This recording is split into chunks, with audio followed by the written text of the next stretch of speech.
Now that we've exported our Revit models, let's go ahead and look at processing them in AutoCAD in order to get them ready for laser cutting. Here, I'm going to go ahead and I'm on the AutoCAD home screen. I'm going to go to the Open folder icon, and we're going to select our elevation view that we had, and we're going to process it. I'm going to select Open. Our view is going to be brought in a few different colors. If we take a look at our Layers panel, click the little drop down, you'll see all the different layers that exist inside of this file. And what we're going to do is we're going to add some layers to it. So I'm going to go ahead and go to the Layer Properties Manager, and I'm going to go ahead and go to now the Layer States Manager and click on it. We are going to then import. Here we want to make sure the file of type, probably by default it says drawing. We want to change that over to layer states or .las. And this laser layers file or LAS file that was provided is going to be downloaded. You're going to have this available to you. I'm going to go ahead and select open. I'm going to go ahead and just choose to close the dialog. If this box is checked where it says turn off layers, go ahead and uncheck it. And then what we're going to do is we're going to just select close. This is going to add the layers, and you'll see the 4 layers that came in. This is a cut layer. The only thing we need to change here is in the color. I'm going to select in the cell, change that to red, select OK. Engrave is going to be set to green.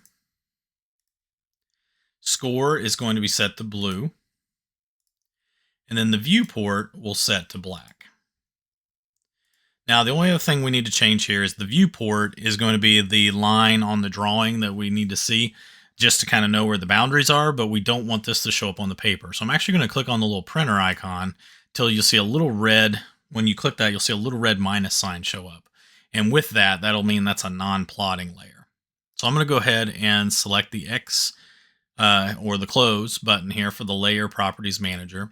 And what I can do is I can start editing my file, my model, to prep it for laser cutting. So first thing is I want to get rid of some of these lines that are sticking up above the elevation. So I'm going to go up here till I find trim, and you may see trim up here first. If you don't have any command running, you can also type the word trim, and it'll bring the command, and you can select it. So I'm going to go ahead and I'm going to just draw through all of these lines. I'm going to hold down my mouse button and go ahead and just connect and trim all these away. When I release, they will disappear. So I can also select individual lines too, and that'll trim them away. So it'll show you like a little preview of what that looks like. One thing that I'll kind of notice is I do have a little issue here. It looks like a part of my wall.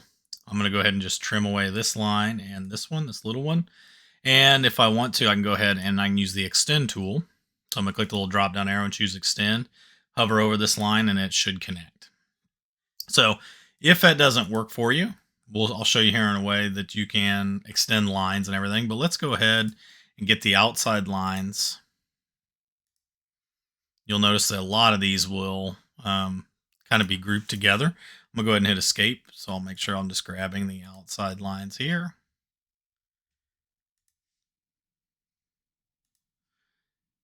And then this line right here is actually a separation line too. And I'm just going to change those lines to go to the cut layer. And I'm going to go ahead and hit escape.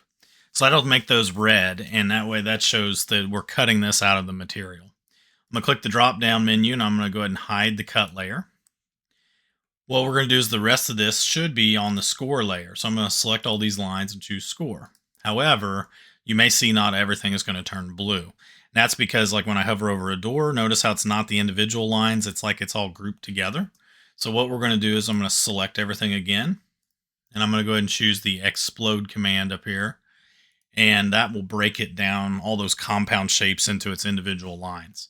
Now when I go ahead and select everything and change to the score layer, you'll see everything will turn blue, and you'll see that anything we select will show that it's on the score layer. Okay, down here I've got a few places where you just might look over your model. Like this one here, if you need to extend the line, you can also select it and use the grips to connect to the next line. Or if this works, I can always use extend, and this extended all the way out, and it looks good. So now what I can do here is I can go ahead and turn my cut layer back on, and now I'm going to go ahead and move to the layout tab. So the layout tab's down here. This is our viewport. I'm going to go ahead and select it, and I want to change that over to the viewport layer. So it's not really going to make an appearance change. I'm just going to hit escape to deselect it, but that's going to make it a non-plotting line on our drawing. I'm going to double click inside the viewport, and I'm just going to click the top of the view cube to center it. And I'm going to double click outside of it to deselect it. Then if I just do a single click on the outside edge, I'm going to go ahead and I'm going to choose the little drop down arrow, and I want to choose a scale of 1/8 of an inch equals a foot. And you'll see it'll resize. I can go ahead and hit escape. Now I'm ready to plot this. So I'm going to go up to the little printer icon, choose plot. I can change this to either Adobe PDF or Microsoft Print to PDF. Either one will work. Any PDF generator will be fine. And if I choose the preview option, I can see this is what's going to come out on the paper. This looks good. I'm going to go ahead and choose the printer or the plot option.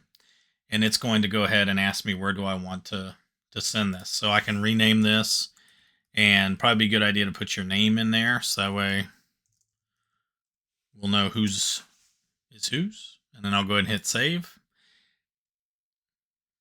And there we go. So there's our PDF file generated that I can use to send to the laser cutter. So this finishes up how to process your files. So for the elevations, look for another video on how to create the files for the roof.